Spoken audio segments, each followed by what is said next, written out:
നമ്മുടെ ഉള്ളി നല്ലോണം പാകമായി. ഇനി നമുക്ക് അതിലേക്ക് മുതിര വേവിച്ചത് ഇട്ട് കൊടുക്കാം.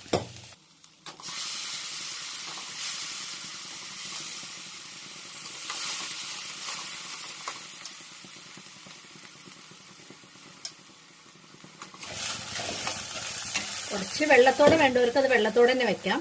അത് ഡ്രൈ ആയിട്ടാണ് വേണ്ടവർക്ക് അത് ഡ്രൈ ആയിട്ട് നമുക്ക് ഉപ്പേരി പോലെ ഉണ്ടാക്കിയെടുക്കാം.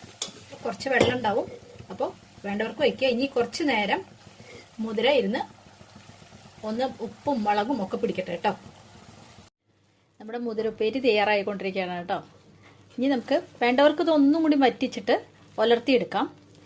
ഇവിടെ ഞങ്ങൾക്ക് അത്ര വല്ലാണ്ട് ഡ്രൈ ഇഷ്ടമല്ല, കുറച്ചൊരു നനഞ്ഞിരിക്കണതാണ് ഇഷ്ടം. 5 മിനിറ്റ് കൂടി അടുപ്പത്ത് വയ്ക്കും. ഒരുവിധം വെള്ളം വറ്റിക്കഴിഞ്ഞാൽ നമുക്ക് അത് സെർവിങ് ബോളിലേക്ക് മാറ്റാം.